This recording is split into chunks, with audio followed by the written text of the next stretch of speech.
The alarm did not give us time to be afraid. It simply screamed, and then the whole station shook as if a giant hand had slapped it from the outside. I was on the lower comms deck when it happened, my 3 hands resting on the cool surface of the signal board.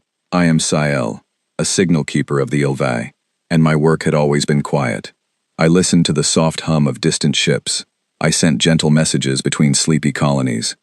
Nothing in my training had prepared me for the sound that came pouring into my ears that morning, the sound of the Vral arriving in our sky. They came without warning. One moment our orbital station hung peacefully above Vaelsha, our soft green colony world, and the next moment, the sensors lit up with shapes I did not understand. Long, dark ships, ugly and curved like hooks, slid out of empty space and surrounded us. There were 11 of them. They did not call. They did not ask. They began to break our defense satellites apart, one by one, the way a child might pull petals from a flower. My breathing came fast and thin. I am not built for fear. None of us are. The HFY left war behind generations ago. Our ancestors fled a burning home and swore a great promise, that we would never build a weapon again, that we would live softly and harm no one. We kept that promise. We grew gardens instead of guns.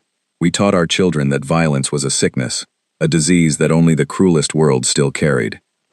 And now the sickness had come to our door, and we had nothing to fight it with. Sal. The voice belonged to Elder Onua, the leader of our station council. She floated into the comms deck, her pale eyes wide with a fear she was trying to hide. Send the call. The Concord call.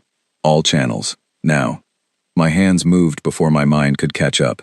The Concord of settled worlds was the great family of peaceful peoples. Dozens of species who, like us, had grown up on gentle worlds and built a calm and graceful civilization together. They had fleets. They had power. Surely they would come. I opened every channel I had. I poured our distress signal into the dark, the oldest plea in the galaxy, the simple message that means we are dying. Please help us. I sent our location. I sent the count of the enemy ships. I sent the number of lives on our world below, every one of them counting on the signal I was throwing into the cold. Then I waited.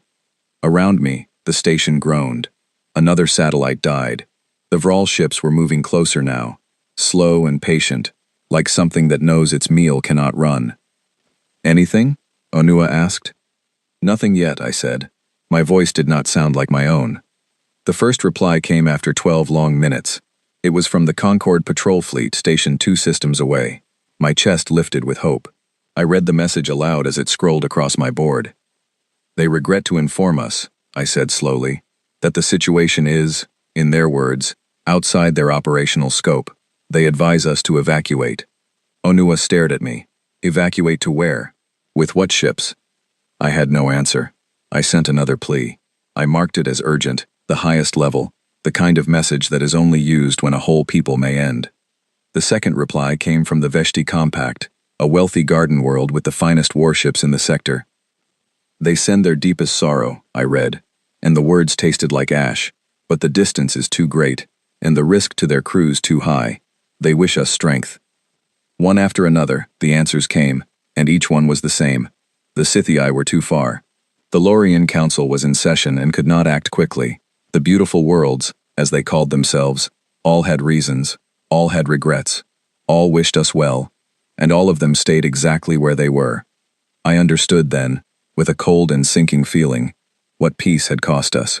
We had built a civilization so gentle that no one in it was willing to bleed for a stranger. Everyone wished us well. No one came. Onua sank slowly toward the floor. Send it again, she whispered. Send it to everyone. Send it to anyone. So I did. I stopped aiming the signal only at the polite, civilized worlds. I let it spill out in every direction, across every frequency, even the rough and forgotten ones, the channels that no respectable Concord world would ever use. I sent our cry into the parts of the galaxy that the gentle peoples pretended did not exist. And from one of those forgotten channels, against all hope, something answered. The signal was rough and scratchy, full of noise, the kind of careless transmission that the Concord engineers would have sneered at. But the voice inside it was clear, and calm, and shockingly warm. Vaelsha Station, this is Terran Free Fleet Element. Do you copy? We hear you. Say again your situation. Over. I froze. Every muscle in my body locked tight. Terran. Humans. The word alone made my skin crawl. Every Ilve child knew the stories. The humans came from a world we called, in our oldest texts, a death world. Earth. A place of crushing weight, where the very pull of the ground was strong enough to break the bones of a softer species. A sky full of poison and fire. Oceans that could swallow whole cities. Creatures with claws and teeth that hunted in the dark. And worst of all, the humans themselves, who had grown up in that nightmare and somehow survived it, who had climbed to the top of a world that tried to kill them every single day. The Concord did not let humans dock at their stations. They classified them, in cold official language, as a death world threat. They were not invited to the gatherings of gentle peoples. They lived out on the edges, in their ugly ships, doing the dangerous work that no civilized world would touch. They were the monsters of our bedtime stories, the things we were taught to fear. And now one of them was speaking to me, asking me to say again my situation, as calmly as if we were old friends. My hands shook above the board. Sael. Onua had risen again. She had heard the voice too. Her face had gone gray. Who is that? It is a human ship, I said. The words felt strange and terrible in my mouth. A human fleet, they answered. For a long moment, nobody on the comms deck spoke. The station shook again as another satellite fell. The Vral were nearly upon us now. We had minutes, perhaps, and the only hand reaching out to us in all the wide and gentle galaxy belonged to the thing we feared most. Onua closed her eyes. When she opened them, there was something new and hard in them, something I had never seen in any Ilve before. Answer them, she said. I almost could not do it. My fingers hovered over the board, every instinct screaming at me to cut the channel, to stay with the safe and civilized worlds who had refused us, rather than to speak with the monster who had not. It made no sense. The peaceful ones had let us die. The Deathworlder had come. And still my fear pulled me toward the wrong choice. I pushed through it. I opened the channel. Terran ship, I said, and my voice trembled. This is Signal Keeper Sael of Vaelsha. We are under attack. 11 Vral vessels. They are destroying our defenses. We have a colony of 2 million below. We have no weapons. We have no way to fight. The Concord has refused us. My voice broke. We are out of time. There was a pause, just a breath of static. And then the human voice came back, and it was no longer calm. It had sharpened into something focused and fierce, like a blade being drawn. Copy all, Sael. 2 million, no defenses. Vral raiders, we've got your position locked. A second of silence. All ships, this is Dawson. You heard the lady. Light the engines. Burn for Vaelsha, hard as they'll go. We are not arriving fashionably late to this one. Wait, I said quickly. Wait, where are you? How far? The Vral are almost here. Even if you come, you cannot reach us in time. No fleet could. The voice, this Dawson, gave a short, dry laugh that I did not understand. It was not cruel. It was something closer to grim amusement, the sound of someone who had heard the word impossible too many times to be impressed by it anymore. Sael, she said, let me tell you something about my crew. We don't have a setting for too far. We burned the moment we heard you. We've been burning since you said the word dying.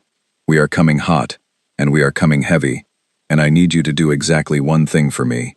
Can you do one thing? I swallowed. Yes. Hold on, she said. Whatever happens up there in the next while, you hold on. You keep your people breathing. You keep that signal alive so we can find you in the mess. Because we are going to find you. Do you copy? I looked at Onua. I looked at the dark ships filling our sky. I looked at the trembling station around me, the gentle home of a gentle people who had never once in all our long history raised a hand to anyone, and who were about to be torn apart for it. And I made a choice I never thought an Ilve would make. I put my faith in a monster. I copy, I said. We will hold on. Good, said Dawson. Then hold the line, Vaelsha. The humans are coming. The channel hissed and went quiet.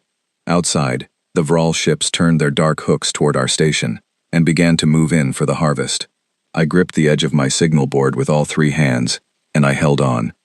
I did not yet know what was racing toward us through the black. I did not yet know what humans truly were, beneath the frightening stories. I only knew that everyone we trusted had abandoned us, and the one we feared had not. That was the moment I began to understand that I had been taught the galaxy wrong.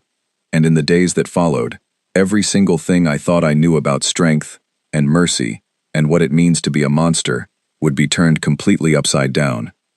But that came later.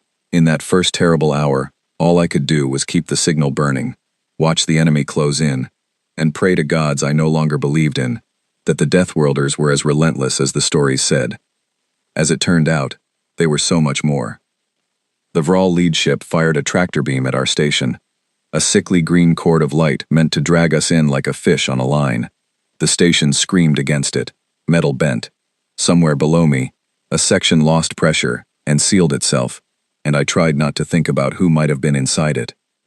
"Sile," Onua said, her voice steady now, in a way that frightened me more than panic would have. "If the humans do not reach us, I want you to know that you did everything right. You sent the call. You kept your post. Whatever they are, you brought us a chance. That is more than the peaceful ones gave us." I wanted to tell her not to speak as if the end had come, but the green cord tightened, and the station tilted, and the cold black mouth of the Vral ship yawned open to receive us, and I could not find the words. So instead I did the only thing I knew how to do. I leaned into my signal board, and I kept the beacon burning bright, a single small light thrown out into the dark, calling to the only ones still coming. "Hold on," Dawson had said. I closed my eyes, and I held on, and somewhere far out in the cold between the stars, a fleet of scarred and ugly ships pushed their engines past every safe limit, racing toward a world full of strangers they had never met, for no reason at all except that we had asked. The thing about waiting to be saved is that it teaches you the true shape of time. Every second stretches, every breath feels stolen. I kept the beacon burning for 3 full hours after Dawson's voice went quiet, and in those 3 hours I aged a lifetime. The Vral did not finish us, and at first I did not understand why. They had us in their grip. They could have crushed the station and pulled the wreck into their hold. Instead they slowed. They circled. They sent boarding pods toward our docking ring, slow and lazy, the movements of hunters who believe their prey is already caught and want to take it whole.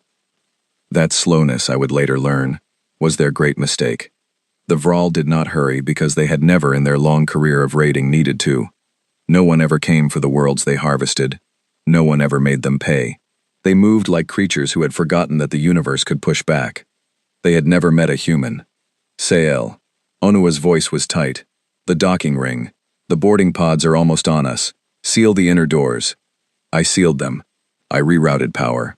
I did everything a signal keeper could do, which was not much, because a signal keeper is not a soldier, and we had no soldiers, and the doors I sealed were thin and gentle doors, built by a people who had never imagined needing them to hold against a true enemy.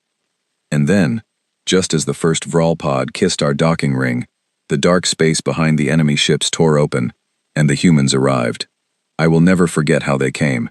The Concord ships I had seen in my life were beautiful things, smooth and gleaming, all soft curves and graceful lines, the ships of people who had never been chased. The human ships were nothing like that. They came roaring out of warp far too close, far too fast, in a way that should have torn them apart. And they were ugly, blunt and heavy and scarred, slabs of dark metal welded into shapes that cared nothing for beauty and everything for survival. They looked like ships that had been hit 1,000 times and simply refused to die. They looked, I thought, like something had tried to hunt them once and lost. There were 9 of them, 9 against 11 Vral raiders, and they did not slow down. They did not circle. They did not send polite warnings. They came in hot and hard, straight at the enemy, with the desperate, joyful fury of a people who had been racing for hours and had finally arrived at the fight. My board lit up with their names as they checked in to the local channel, and the names told me everything I needed to know about who they were. Hold the Line, Spite, Cold Harbor, Last Light, Stubborn. Names that were not graceful, not beautiful, but defiant. The names of ships built by people who had decided long ago that giving up was not in them. Vailsha Station, this is Dawson, aboard Cold Harbor. The warm, fierce voice was back, and now I could hear the strain in it, the long, hard hours of the burn that had brought them here. "We see you. We see the pods on your ring. We're going to peel them off you. Keep your people back from the docking sections, and keep that beacon lit. We've got you now." We've got you now. 3 small words. I had heard 100 official messages from 100 civilized worlds in my life, full of careful language and gentle regret. None of them had ever made me feel the way those 3 rough human words did. Something in my chest, something I had no name for, came loose. The humans hit the Vral like a storm hitting a coast. I watched it all from my board, the sensors painting the battle in cold lines of light, and I did not have the words for what I saw. The Vral ships were larger. There were more of them. By every measure the Concord taught us, the humans should have hung back, should have traded careful blows from a safe distance, should have fought the slow and sensible fight. The humans did none of that. They drove straight into the middle of the enemy formation, into the worst possible position, and they did it on purpose. Their ugly ships took blows that should have ended them and kept firing through it. Where a Concord captain would have pulled back to protect a wounded ship, the humans pushed forward, putting themselves between the enemy and us, taking hit after hit, so that the Vral guns never once swung back toward the station full of helpless colonists. "Why?" I breathed, watching a human ship called Stubborn swing across our station like a shield, soaking up fire that had been meant for us. Why are they doing that? Why are they protecting us instead of saving themselves?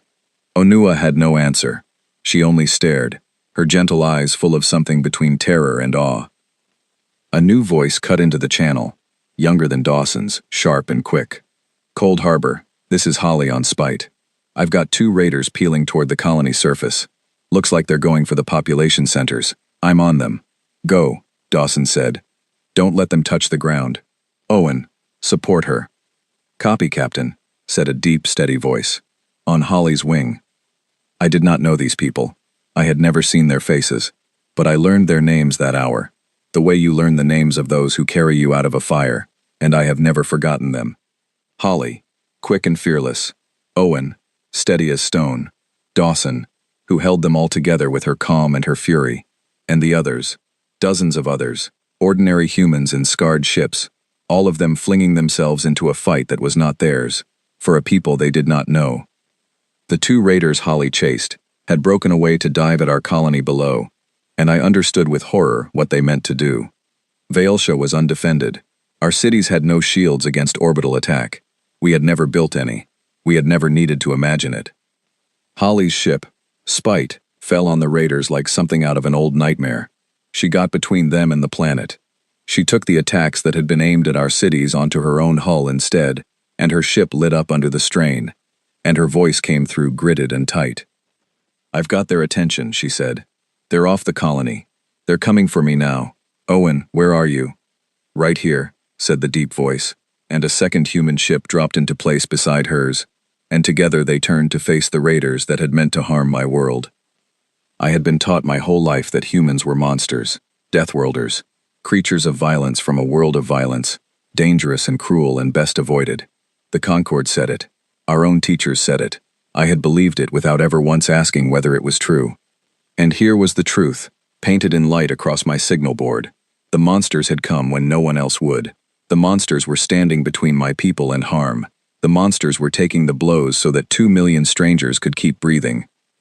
If these were monsters, then I had spent my whole life misunderstanding the word. The Vral, for their part, were not used to this. I could read it in the way their ships moved, the sudden confusion in their once lazy formation. They had come expecting a harvest, a slow and easy meal. Instead, they had run into something that hit back, and not just hit back, but hit back with a fury and a refusal that they clearly had never encountered before.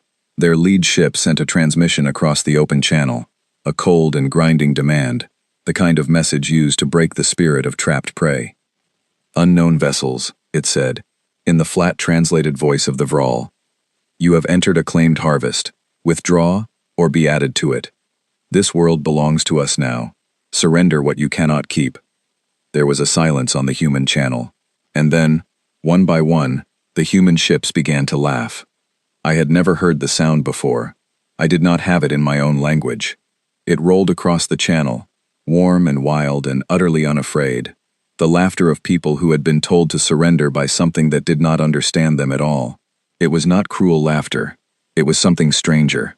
It was the laughter of people who had stared down far worse than the Vral on the death world that raised them, and had survived, and who found the demand of these slavers almost funny in how badly it missed the mark. Dawson's voice came through last, still warm, still calm, and underneath the calm was a thing as hard as the cold between stars. "Vral Command," she said. "I want to make sure I understand you.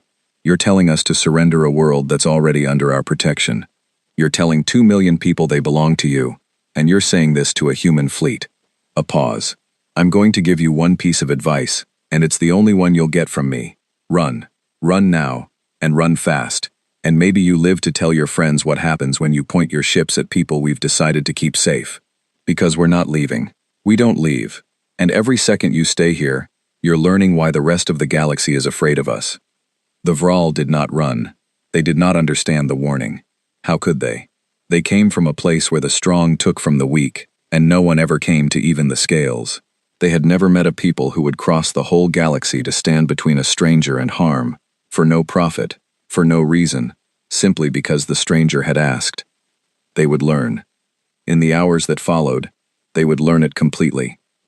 But in that moment, as the laughter faded and the human ships tightened their formation around my fragile station like a closing fist, I turned to Onua, and I found that I was shaking, not from fear now, but from something else, something rising and bright and overwhelming. "They came," I said. "They actually came. No one came, and then they came." Onua's eyes were wet. "Keep the beacon lit, Sael," she said softly. "Keep it lit. Whatever happens now, we are not alone." I bent back to my board, and I poured everything I had into keeping that single small light burning in the dark, the light that had called the Deathworlders to us. The Vral pods still clung to our docking ring, and I could hear the awful scraping as they tried to force their way in. The battle outside was far from won. The humans were outnumbered, and their ships, brave as they were, could only take so many hits before even their stubbornness ran out. But for the first time since the alarm had screamed that morning, I let myself believe that we might live to see the next sunrise. A new alert flashed across my board, and my brief hope curdled into ice. I read it twice to be sure. Then I opened the channel to Cold Harbor with hands that had begun to shake all over again. "Dawson," I said. "Captain Dawson. The Vral. There are more of them coming. My sensors just caught a second group dropping out of warp at the system edge. They were holding in reserve. They were waiting." I forced the words out. "There are at least 40 more ships inbound." 40, Dawson. You are 9. They are about to be more than 50. There was a pause on the channel. I braced myself for fear, for retreat, for the sensible and civilized choice to cut losses and flee, the choice every Concord world would have made. Instead, Dawson's voice came back, and there was no fear in it at all. There was something I could only call a terrible, steady joy. 40 more, she said slowly, as if savoring the number. All of them, dropping in right here, in one place, where we can reach them. A short breath of that grim human laughter. "Sael, honey, you just gave me the best news I've heard all day. Tell your people to hold on a little longer." The Vral just made this a lot simpler. They brought the whole nest to us. I did not understand her then. I thought, perhaps, that the long burn had broken something in the human mind, that she had gone past fear into madness. 40 more ships was not good news. It was the end. But Dawson was not mad. She understood something about her own people that I had not yet learned. Something I would only come to understand fully in the desperate hours that followed. And as the second Vral fleet bore down on us, 50 ships against 9, the humans did not pull back even a single length. They turned to face them, all of them, every scarred and ugly ship, and they formed up around my fragile, gentle station like a wall, and they got ready to do the impossible thing that humans do, the thing that had earned them their terrible name and their lonely place at the edge of the civilized galaxy. They got ready to hold. The second Vral fleet came on like a dark tide, and for the first time the humans were truly outnumbered, badly and obviously, in a way that no amount of stubbornness should have been able to answer. I kept count from my board because I could not stop myself. 9 human ships, 51 Vral, counting the ones that had survived the first clash. The math was simple and merciless. By every law of war the Concord had ever taught me, the humans should already be gone. And yet they held. I want to tell you what I saw, because I do not think the gentle peoples of the galaxy have ever truly understood it, and I think they should. I think everyone should know what the humans did above my world that day, so that no one ever again says the word Deathworlder as if it were only a warning. The humans fought in a way that broke every rule I knew. The Concord teaches careful war, war at a distance, War where you preserve your ships and your crews above all else. Where retreat is always wiser than risk. The humans threw all of that away. They closed the distance. They drove their ships in among the enemy where the fighting was thickest and most dangerous. Because, I slowly realized, that was where they could do the most good, and a human cannot stand to be anywhere other than where the most good can be done. I watched the ship called Stubborn take a blow that should have ended it, watched its hull buckle and its lights flicker, and I waited for it to fall back, to limp away to safety as any sensible ship would. It did not fall back. Its captain, a steady woman named Grace, whose voice I came to know, brought it around in a tight, screaming turn, and put it right back into the fight, venting air and trailing fire, still firing its guns, because there were colonists below who needed those guns to keep firing, and Grace was not the sort of person who could stop while that was true. "Stubborn, you're hurt bad," Dawson said over the channel. "Pull back, get behind last light, let her cover you." "Negative, Captain," Grace answered, and her voice was calm and stretched thin, and absolutely certain. "I've still got teeth. There's 2 raiders trying to flank the station. I'm the only one in position. I'm holding." "Grace, I'm holding, Captain." A pause, and then gentler. "It's fine. This is the job. This is why we came. This is why we came." I heard that phrase again and again that day, from a dozen human voices, and each time it cut deeper into the story I had been told about who these people were. Monsters do not say "this is why we came" when offered a chance to flee. Monsters do not put their broken ship between strangers and harm, and call it the job. The Vral did not understand it either, and their confusion was their undoing. They fought the way they always had, the way that had always worked, expecting their prey to break and run. But the humans would not break, and they would not run. And slowly the Vral began to make mistakes, the mistakes of creatures faced with something outside their entire experience. Holly, on the ship called Spite, found one of those mistakes and drove straight through it. A gap had opened in the Vral formation, a brief, careless gap, and where a Concord captain would have noted it and waited for a safer chance, Holly hurled her ship into it, without a heartbeat of hesitation. She tore through the center of the enemy fleet, all alone, her guns hammering in every direction, scattering the Vral ships into chaos, breaking their careful hunting pattern into a panicked swarm. "Holly, what are you doing? You're in the middle of all of them," came Owen's deep voice, sharp with worry.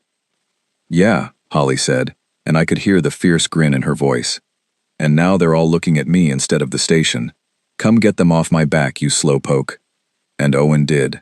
They always did, these humans. No matter how reckless one of them was, no matter how impossible the spot they put themselves in, another human always came for them. They threw themselves into danger for each other as freely as they threw themselves into danger for us. And the bond between them was a thing I could feel even across the cold sensors of my board. A bond stronger than fear, stronger than sense, stronger than the simple desire to live. I had been taught that a death world breeds killers. I was beginning to understand that I had it backward. A death world, a place where everything tries to end you, where the ground itself is heavy enough to break you, and the sky rains down fire, does not breed killers. It breeds something else. It breeds creatures who have learned, deep in their bones, that the only way to survive a world that wants you dead is to refuse, together, completely, and never once let go of one another. It breeds people too stubborn to die, and too stubborn, it turned out, to let anyone else die either, if they could possibly help it. But stubbornness has a cost, and I watched that cost come due. The ship called Cold Harbor, Dawson's own ship, was at the heart of the worst of it, and it had taken too much. I could see it on my board, the slow dimming of its systems, the spreading damage, the way it began to move more slowly, more heavily, like a swimmer growing tired in deep water. The Vral sensed it too. 3 of their ships broke off and turned toward the wounded human flagship, smelling weakness, moving in for the strike. "Captain, you've got 3 on you," Owen called. "I can't reach you in time. Holly's pinned. You need to break off." Dawson's voice was tight with strain now, the calm cracked but not broken. "I see them. Break off, Captain. Get clear. We'll cover the station." There was a long pause, too long. I gripped my board. "There's a gap behind me," Dawson said slowly. "If I break off, it opens up. Those 3 slip past me, and they've got a clear run at the station. Sal's station. 2 million people. Another pause. I'm not opening that gap. Captain, I'm not opening the gap, Owen. Her voice was perfectly steady now, steady in a way that frightened me more than any scream could have. Hold your position. Protect the colony. That's an order. I've got these 3. I'm going to keep them busy. I knew, listening, what keeping them busy meant. I knew what it would cost her, and I could not bear it. I opened the channel before I even knew I meant to. Captain Dawson, I said, my voice shaking. Please, do not do this. We are not worth. Sael. Her voice softened. Just for me. Just for a moment. In the middle of everything. Yes, you are. That's the whole point. You are worth it. Every single one of you down there. That's not even a question. That was never a question. The only question was whether anybody would show up to prove it. A breath. We showed up. Now keep that beacon lit, and let me do my job. And then Cold Harbor turned, alone and wounded and trailing fire, and put itself squarely in the path of the 3 Vral ships, between them and my world, and held there, an immovable wall of human stubbornness, taking everything they could throw so that not one blow reached the colonists below. I have lived a long life since that day. I have seen many things. I have never seen anything braver than that ugly, broken human ship, choosing to stand in the gap, when running would have been so easy, when no one would have blamed her, when every law of sense and survival screamed at her to save herself. She did not save herself. She saved us, and as her ship shuddered under the assault of the 3 raiders, her voice came through one last time, and it was not afraid, and it was not sad. It was almost gentle. Cold Harbor's going to be busy for a while, Dawson said. Owen, you've got the fleet. Keep them together. Keep the colony breathing. And Sael, a pause, the smallest catch in her voice. Thank you for sending that signal. A lot of people gave up on you today. I'm real glad we didn't. Captain, I whispered. I had no other words. Captain, please. But there was nothing more I could do, and nothing more she would do except the impossible, stubborn, beautiful thing she had already chosen. Cold Harbor held the gap, and the 3 Vral ships poured everything into her, and behind her my world kept breathing. 2 million gentle souls who would never know the name of the human woman dying to keep them safe. And something happened to me then, in that moment, that had never happened to any Ilve in all our long and gentle history. I felt anger. Not the bright thin fear I had carried all morning, not the helpless grief of watching from a safe distance, while braver creatures bled. Something hotter, something that rose up from a place inside me I had not known was there, a place my people had spent generations pretending did not exist. I looked at the wounded human ship holding the gap for us, and I looked at the Vral closing in to finish her, and I found that I could not simply watch. I would not simply watch. I refused. I am a signal keeper. I have never touched a weapon. My whole people swore an oath never to build one. But as I sat there at my board, watching a stranger from a death world die to keep my children safe, I understood for the first time what the humans had known all along, what their terrible world had taught them, and our gentle one had let us forget. There are things worse than fighting. There are things worse than risk, and the worst thing of all, the only truly unforgivable thing, is to have the power to answer a cry for help, and to choose, instead, to stay safe and silent, and let the dying die alone. The Concord had chosen that. The beautiful, peaceful worlds had chosen that. They had heard our signal, and they had wished us well, and they had stayed exactly where they were. The humans had chosen differently, and now one of them was paying for that choice in the only currency that ever truly mattered. I would not let it be for nothing. I turned from the battle to the great machine at the heart of my station, the thing I knew better than anything else in the universe, our communications beacon, the most powerful transmitter in the sector, built to throw a signal across the whole vast cold of space. It was not a weapon. It had never been a weapon. My people would never have built a weapon. But a signal is energy, and energy, focused tightly enough, aimed precisely enough, is force. My hands began to move across the board, faster than they had ever moved, doing a thing that no signal keeper had ever been trained to do, a thing that broke the oldest oath of my gentle people. I began to turn our beacon, our voice, the great instrument we used to call for help, into something that could answer harm, with harm. Sael, Anua had seen what I was doing. Her face was a war between horror and hope. Sael, that is forbidden. The oath. Our ancestors swore. Our ancestors swore never to harm the innocent, I said, and my voice did not shake at all now. They are not innocent, Onua. And up there, a stranger is bleeding to keep us safe. And I will not sit here and watch and do nothing while she does it. We are not nothing. They came all this way to prove we are worth something. The least we can do is prove them right. Onua stared at me for a long moment, and then, slowly, she reached out one pale hand and laid it over mine on the board. Tell me what you need, she said. And so, on a gentle station above a gentle world, two creatures who had never in their lives raised a hand against anyone began, together, to fight back. Not because we had stopped being who we were, but because the humans had shown us, in the most terrible and beautiful way, what it truly meant to be good.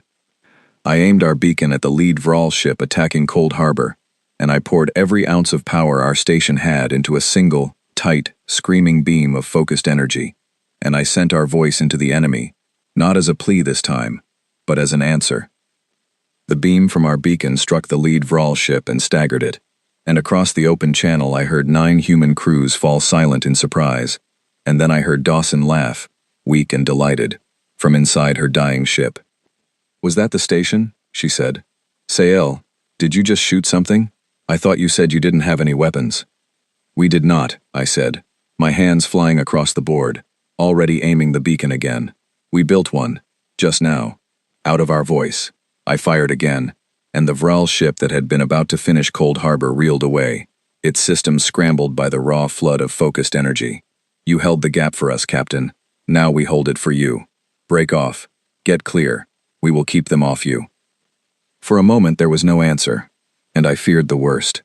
Then Cold Harbor's engines flickered back to life, dim but alive, and the battered human flagship began to limp away from the 3 raiders that had been about to overwhelm it, sheltered now behind the lash of our beacon. Well, Dawson said softly, I'll be. The gentle people grew teeth. A pause, and her voice turned warm and fierce all at once. All ships, listen up. The station's in the fight. Sael's keeping the Vral off our backs. Let's not waste what she's giving us. Form on me. We push them now, together, all of us. Vielsha, can you keep that beam alive? I looked at the power readings. The beacon was never meant for this. It was already running hot, already straining, already pushed far past anything its makers had imagined. Every shot risked burning it out entirely. If it failed, we would have no voice at all, no weapon and no way to call for help. I can keep it alive, I said, for a while. Tell me where to aim. And then a strange and wonderful thing happened. The battle, which had been 9 ships against 51, became something else.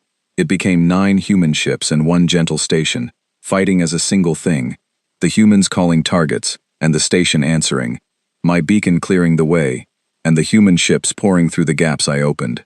We were not a fleet. We had never trained together. We did not even share a language without the translators, and yet we moved together, as if we had fought side by side for a lifetime, because we wanted the same thing with our whole hearts, and wanting the same thing turned out to matter more than any amount of training. I aimed the beacon, and Onua fed it power, and the humans threaded through the chaos I made, and slowly, impossibly, the tide began to turn. The Vral, who had never in their long career of harvesting helpless worlds met anything that fought back, did not know how to fight a thing that would not stop. They had numbers, they had bigger ships, but they did not have the one thing that the humans had in endless supply. The thing I finally understood was the true source of their terrible reputation. They did not have the refusal. They did not have that deep, unbreakable, death-world-born refusal to give up, while there was still breath in their bodies, and someone left to protect. Holly, raider breaking toward the colony on your low side, Owen called. I see it. I'm on it. Spite peeled away to chase it down. Grace, how's Stubborn holding? Held together with hope and spite, Captain, but still holding. Send me somewhere useful. There's a cluster forming up to make a run at the station. Break them up. On my way. And through it all, between the calls for targets, the humans talked to each other in a way that astonished me. They joked, they teased. In the middle of the most desperate fight I had ever witnessed, with the odds stacked impossibly against them, they laughed and bickered, and called each other names, and checked on one another constantly, a steady, warm river of voices that never stopped flowing. I understood, listening, that this was how they bore it. This was the secret of the Deathworlders. They did not face the darkness alone and grim. They faced it together, holding tight to each other, refusing to let even fear come between them. The teasing was love. The jokes were courage. Every voice on that channel was saying, underneath the words, "I am still here. I have not let go of you. We are still together." It was the most human thing I ever saw, and it was beautiful. But beauty does not stop the cost from coming due. The Vral, even broken and confused, were many, and the humans were few, and ships began to fall. Last Light went dark and silent and drifted, its crew working desperately to bring it back. Stubborn, true to its name, kept fighting long past when it should have stopped, until even Grace's iron voice grew thin and ragged. And my beacon, my poor brave beacon, was dying. I could feel it through the board, the heat building past every safe limit, the systems crying out, the slow, certain knowledge that each shot might be the last. Sail. Onua's voice was tight. The beacon, it cannot take much more. If we keep firing, it will burn out completely. We will lose everything. Our voice, our weapon, all of it. I knew she was right, and I knew too that the humans needed me. Without the beacon clearing their way, the Vral numbers would close in again, and the impossible balance we had built would tip back toward the dark. I made my choice. I had been making impossible choices all day, and I had grown almost used to the weight of them. Then we burn it out, I said. All at once, one last time.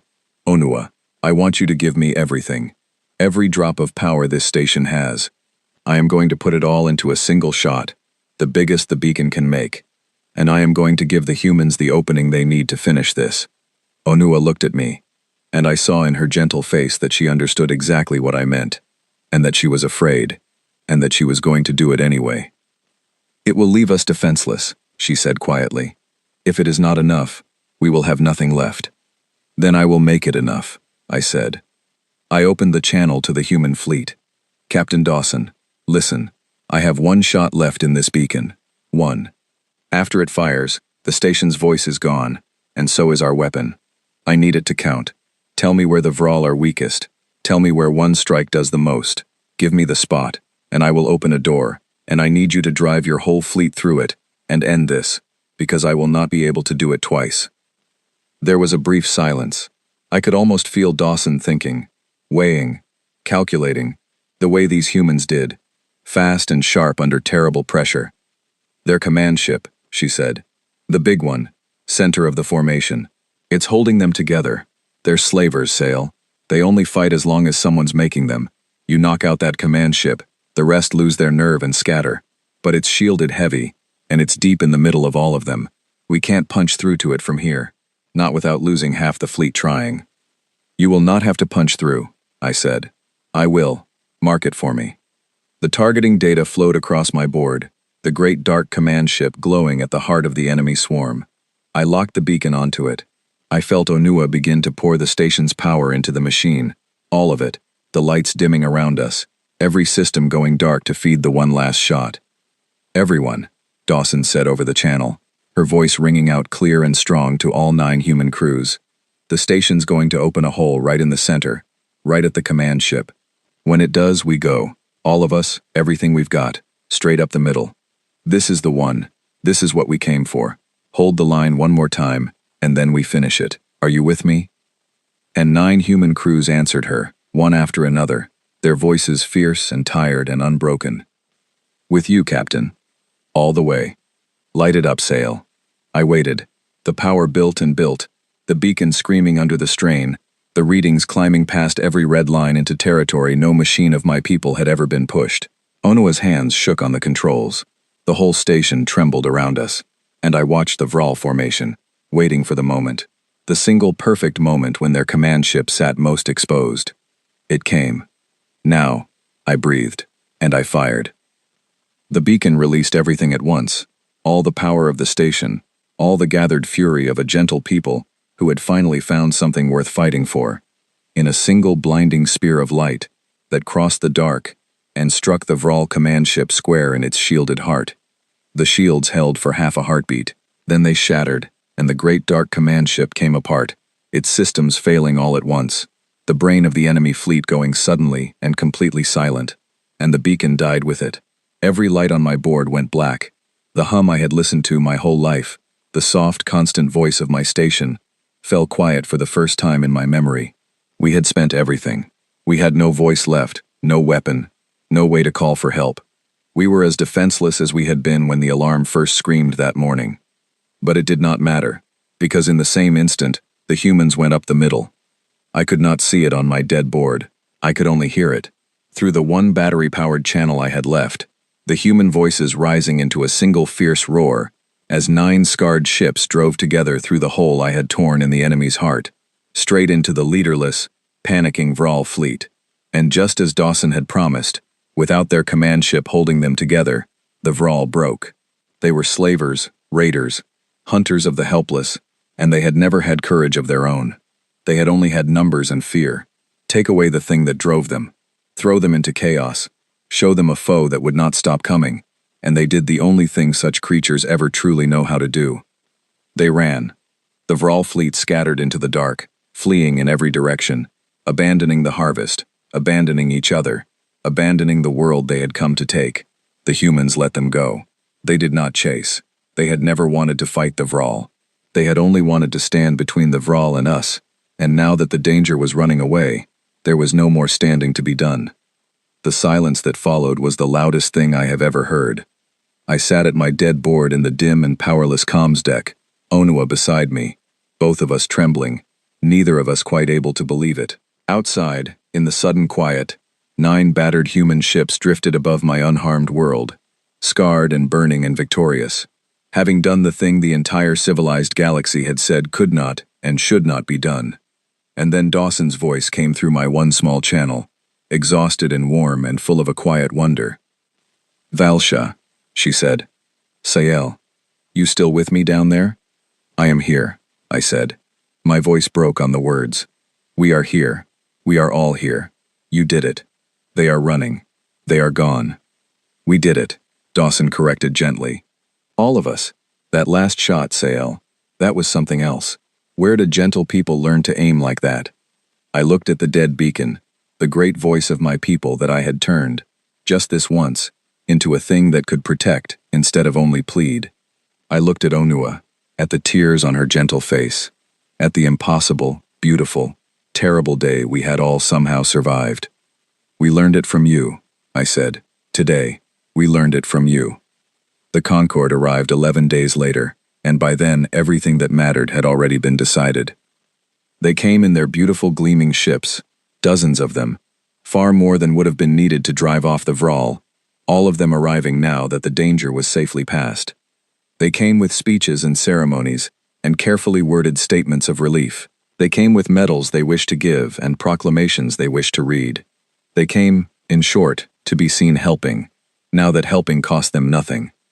I watched their perfect ships settle into orbit around my world, and I felt none of the awe I would have felt 11 days earlier. Something in me had changed forever in the hours of that battle, and I could no longer look at the gentle, civilized worlds the way I once had. I knew now what their gentleness was worth when it was tested. I had heard their regrets, their wishes of strength, their reasons why they could not come, and I had seen who came instead. The humans were still with us when the Concorde arrived. They had not left. Of course they had not left. They had spent the 11 days helping us rebuild, their crews working alongside ours, repairing what the Vral had broken, tending our hurt, sharing their food and their tools and their rough good humor. The ones who had survived, that is, because not all of them had. Cold Harbor had limped through to the end of the battle and held together just long enough to see the Vral scatter, and then its long-suffering hull had finally given out. Dawson had gotten her crew off in the escape pods, every one of them, refusing to leave until the last person was clear, the way I had already learned to expect from her. She lived, her ship did not, and when I finally met her in person, this small, tired, soft-spoken woman who had crossed the galaxy to stand between my world and harm, she did not look like a monster at all. She looked like someone's mother. She looked kind. But others had not been so lucky. 3 human ships had been lost with their crews, and I learned their names, and I wrote them down, because I had decided that no one would forget them while I lived. Last Light, which had gone dark in the middle of the fight and never come back, and 2 others, whose captains and crews had given everything they had, so that 2 million strangers they had never met could see another sunrise. When the Concorde delegation came aboard my station, they were polite. They were graceful. They thanked us for our survival, as if we had achieved it ourselves. And then, in a quiet private meeting, the lead Concorde representative, a smooth and elegant being from one of the most beautiful worlds in the sector, made a suggestion that I will remember with disgust until the day I die. Of course, the representative said gently, we are all grateful that the situation resolved itself, and we are aware that certain, irregular elements were involved, the Terran vessels, a delicate pause. Naturally, given the sensitive nature of the Deathworld classification, and the importance of not setting a precedent that might encourage further human involvement in Concorde affairs, we believe it would be best if their participation were kept off the formal record. A simple statement that the colony defended itself, perhaps. It would be cleaner. It would avoid complications. I am sure you understand. I looked at this elegant, beautiful creature, sitting safely in my station 11 days after the danger had passed, asking me to erase the names of the people who had died to save my world, because acknowledging them would be inconvenient. And I understood, finally and completely, the difference between the two kinds of people the galaxy had shown me. No, I said. The representative blinked. I beg your pardon? No, I said again, and I rose to my full height, which is not very great, for the Ilve are not a large people, but I had never in my life felt taller. Their participation will not be kept off the record. It will be the record. I am the signal keeper of this station. I keep the truth, and I send it out into the dark, and that is exactly what I am going to do. Signal keeper, I really must advise. You sent us your regrets, I said. All of you.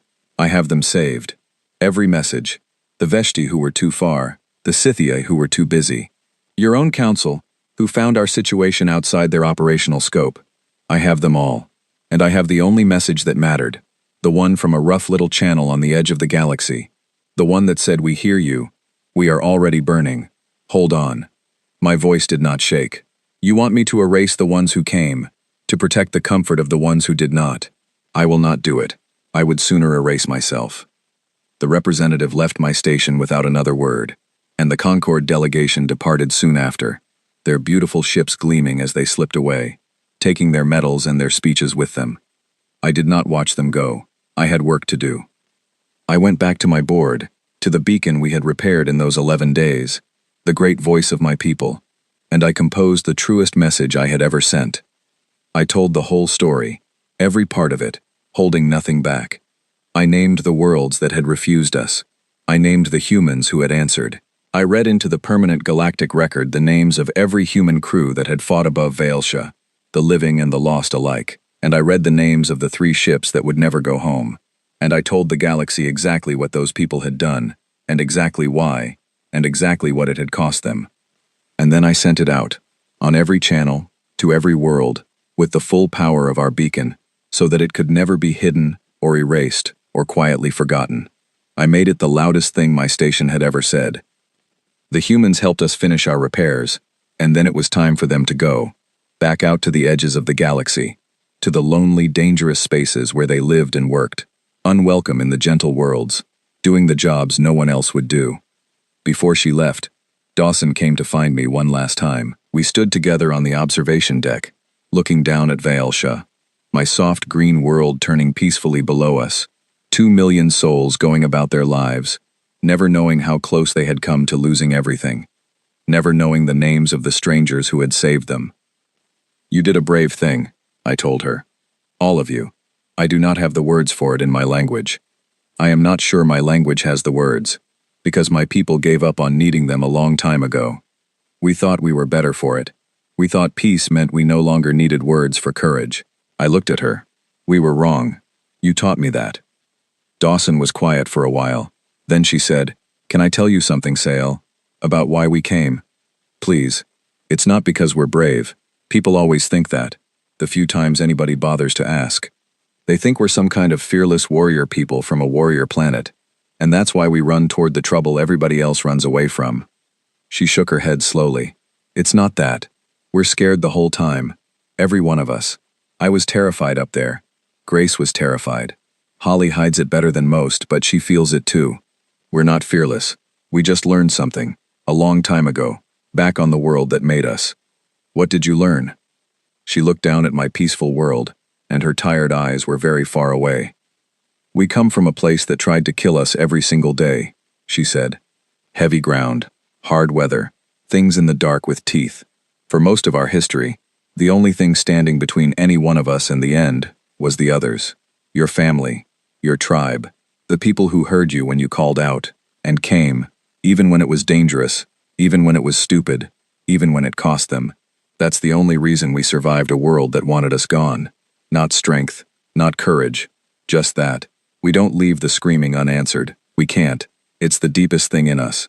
It's older than our cities and our ships and our laws. When something cries out for help, we come. Even when it's foolish. Especially when it's foolish. She smiled, small and tired. The rest of the galaxy thinks that makes us monsters. They classified us, Death world threat. They keep us at arm's length because we frighten them, and maybe we should frighten them, but not for the reasons they think. I thought about everything I had seen. The ugly scarred ships racing across the galaxy for strangers, the wounded captain holding the gap, the voices on the channel, joking and bickering and loving each other in the middle of the dark. The names I had read into the record, the people who would never go home. They call you Deathworlders, I said slowly, and they mean it as a warning. A world that breeds killers. But that is not what it means at all, is it? No, Dawson said softly. It isn't. A death world does not breed killers, I said, and I felt the truth of it settle into me like something I would carry for the rest of my life. It breeds the only people who will run toward the dying when everyone safe and civilized turns away. It breeds the ones who answer. That is what frightens the gentle worlds. Not that you are violent, that you are willing, that when the call comes, you come. And they know, deep down, that they never would. Dawson looked at me for a long moment, and then she nodded, once. Yeah, she said quietly. That's it. That's exactly it. She left soon after. The human ships lit their engines and turned for the edge of the galaxy, and I watched them go until they were only points of light, and then nothing at all, swallowed by the dark they lived in. They did not ask for thanks. They did not wait for medals. They simply went back to their lonely work, ready to answer the next call, from the next world, that no one else would help. In the seasons that followed, my people did something we had never done before. We built a monument, not to a victory, for we did not think of that day as a victory exactly. It had cost too much for that. We built it to the humans. A simple thing, on the highest hill of our largest city, where everyone could see it. The names of all the crews who had come for us, carved deep so they could never wear away. And beneath them, in our oldest and most formal script, a single line. They heard us, and they came. Children visit it now. They ask their parents who the humans were, and their parents tell them the story, the true story, the one I sent out into the galaxy on the full power of our beacon. They tell them about the day the gentle worlds wished us well and stayed home, and the Deathworlders crossed the stars to stand between us and the dark. And something else has changed too. Something larger than my one small world. The message I sent out that day did not stay quiet. It traveled. Other worlds heard it. Other peoples, in their own moments of terror, remembered it. And slowly, across the whole sector, a new thing has begun to happen. When the harvest comes for some helpless colony, when the slavers or the raiders or the cruel and the hungry descend on a world that cannot defend itself, that world no longer sends its first cry to the Concord. They have learned what the Concord's regrets are worth. Instead, they send it to the edge of the galaxy. They send it to the rough little channels that no civilized world will use. They send it to the ugly scarred ships and the tired kind people who fly them. They send it to the humans, and the humans, every time without fail, answer. I am old now, as my people measure age. I have spent my whole long life as a signal keeper, listening to the dark, sending our voice into the cold. And I have learned that there is only one message that has ever truly mattered, the oldest plea in the galaxy, the one I sent in terror on the morning the alarm first screamed. We are dying. Please help us. For most of my life, I believed the only ones worth sending it to were the gentle and the civilized and the strong. I was wrong. I know now exactly who to call when the dark closes in. I know exactly who will answer. When I was young, my people prayed that the Deathworlders would never find us. We feared them above all things. We told frightening stories about the monsters from the world that breeds killers. I am not young anymore, and I have learned better. And now, when the dark closes in, when the alarm screams and the enemy fills the sky, and the gentle worlds wish us well and stay safely home, I do not pray that the Deathworlders will stay away. I pray that they will come. And so far, every single time, they have.